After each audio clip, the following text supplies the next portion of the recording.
원장님, 나이가 들면서 뼈가 약해지고 또 골다공증에 시달리시는 분들도 많잖아요. 저희 할머니께서도 뼈가 약해지셔서 고생이 많으신데 혹시 뼈 밀도가 낮아지고 골다공증이 생기는 원인이 따로 있나요?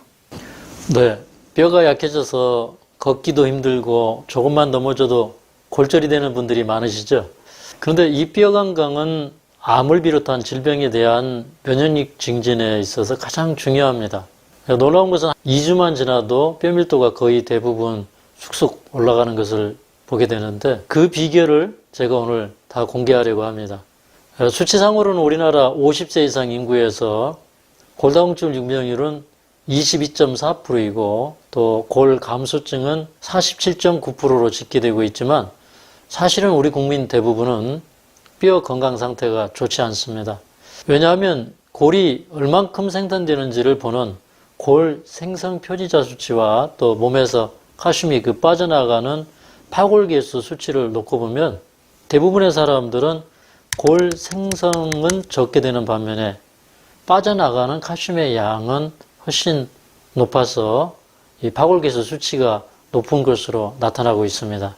갱년기 이후의 여성은 호르몬이 적게 분비되기 때문에 칼슘 흡수가 안 되기 때문에 이 여성이 남성에 비해 골다공증 유병률이 5배나 높아서 무려 37.3%에 달합니다. 먼저 골다공증이 진행되면 어떤 위험이 있는지 먼저 말씀을 드리겠습니다. 이 골다공증은 근육 신경계 기능을 저하시키고 또 골절의 위험을 크게 증가시킵니다. 때문에 이것이 여간 골치 아픈 질병이 아닙니다. 그렇기 때문에 골다공증의 원인을 파악하고 뼈가 약해지는 것을 최대한 방지하는 것이 중요합니다.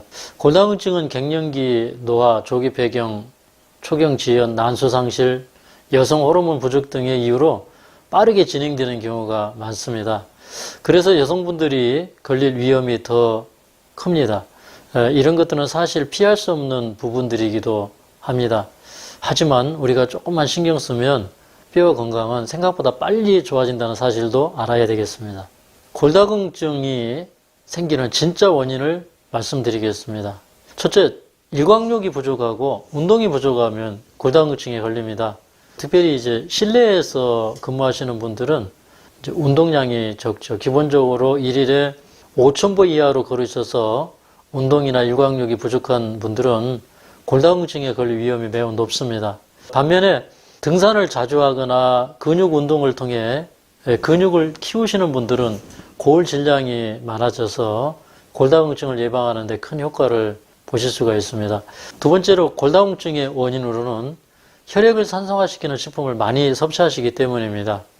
먹는 것은 다 우리 혈액으로 들어가게 되어 있는데 우리 혈액이 산성화되면 그 뼈에서 산성화된 혈액을 중화시키기 위해서 칼슘을 지원을 하는데 이것이 골다공증이 생기는 굉장히 중요한 원인입니다. 많은 분들이 뼈 건강은 칼슘 보충제를 섭취하면 된다고 생각을 하시지만 아주 잘못된 생각입니다. 아무리 칼슘 이온제를 먹어도 뼈나 혈액에서 저절로 빠져나가는 양을 줄이지 못한다면 골다공증은 그대로 진행이 됩니다. 그렇기 때문에 뼈로부터 칼슘을 빼앗아가는 산성식품 섭취를 줄이는 것을 먼저 하셔야 됩니다. 일본보다 미국과 캐나다는 칼슘 섭취량이 무려 2배나 됩니다. 그렇지만 골다공증 발병률은 결과가 다릅니다. 일본의 1일 칼슘 섭취량은 400에서 50mg이면 미국과 캐나다의 칼슘 섭취량은 1030mg입니다. 그렇다면 상식적으로 어느 나라에서 골다공증이 더 많을까요? 예상을 뒤집고 미국의 골다공증 발병률이 2.5배나 많았습니다. 또 다른 연구를 볼까요? 우유 같은 경우에 칼슘이 많아 뼈를 튼튼하게 하는 식품이라고 알려져 있죠. 그럼 우유 많이 먹으면 정말 뼈가 튼튼해질까요? 중국에 비해 미국은 우유 섭취량이 10배 정도나 더 많습니다. 중국은 1인당 8kg을, 미국은 100kg을 섭취한다고 합니다. 그럼 당연히 중국인보다 미국인의 뼈가 훨씬 튼튼할 거라고 생각하시겠지만 고관절 골절 비율을 비교해보면 미국이 중국보다 무려 6배나 많았습니다. 어떻게 된 것일까요? 칼슘 많이 먹는 미국, 또 우유 많이 먹는 미국 사람이 왜 골다공증과 골절 비율이 비교도 안 되게 높을까요? 산성식품을 많이 먹어 칼슘을 높이려고 한 것은 물 빠진 독에 물을 붓는 것과 같습니다. 산성화된 식품을 먹는 것은 칼슘을 보충하는 게 아니라 오히려 칼슘 손실률을 더 높였습니다. 그렇기 때문에 산성식품인 우유, 치즈, 요거트, 육류 섭취가 골다공증을 유발하는 위험 요인이 된다는 것을 꼭 기억해야 되겠습니다. 동물성 단백질을 2배로 섭취하면 칼슘 배설은 오히려 50% 증가하게 된다는 연구도 있습니다. 우리는 일부러 챙겨 먹는 단백질이 오히려 칼슘을 빼앗아갈 수 있다는 사실을 알아야 합니다. 세 번째는 인상염과 카페인을 즐겨 드시는 분들은 어김없이 뼈 건강이 좋지가 않습니다. 이 인산염은 탄산음료, 단무지, 과자, 육류 등에 많이 들어갑니다. 카페인은 대표적으로 녹차, 커피 등에 많이 들어있죠. 모두 아시는 것처럼 카페인이 많은 커피는 우리 몸의 수분을 탈수시키는 강력한 이뇨제 역할을 합니다. 뿐만 아니라 칼슘이나 무기질을 다량으로 배설시킨다는 사실을 꼭 기억하셔야 하겠습니다.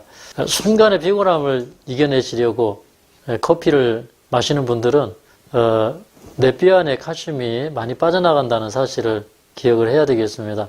이 외에도 흡연, 음주, 항경영제, 헤파린, 이뇨제와 같은 약을 무분별하게 복용하는 것, 나트륨을 가다 섭취하는 것 등은 골다공증 유발 요인으로 꼽을 수가 있습니다. 그렇다면 이번에는 쉽게 섭취할 수 있는 골다공증 예방 음식을 추천해 주실 수 있나요? 네, 뼈 건강을 개선하고 또 골다공증을 예방할 수 있는 방법을 간단히 몇 가지만 말씀드리겠습니다. 첫 번째, 칼슘 보충과 혈액을 알칼리화할 수 있는 최선의 식품은 녹황색 채소나 또 해초류 같은 음식들입니다. 특히 칼슘 부족을 올리는 데는 말린 고구마 줄기, 또 참깨, 또 말린 미역, 들깨, 다시마, 파래, 검정깨, 검은콩, 배추, 케일, 샐러리, 치아씨드, 아모드 이런 것들이 좋습니다. 그리고 두 번째는 식물성 단백질을 섭취하시는 것이 좋습니다.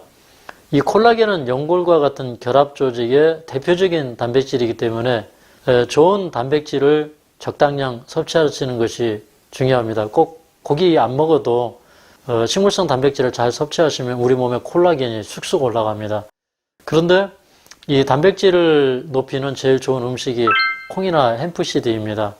일정 양을 정해놓고 드시는 것도 좋지만 매일 조금씩이라도 몇 끼마다 드시면 단백질은 거의 부족하지 않습니다. 지금까지 골다공증을 예방하는 라이프 스타일에 관해서 말씀을 드렸습니다.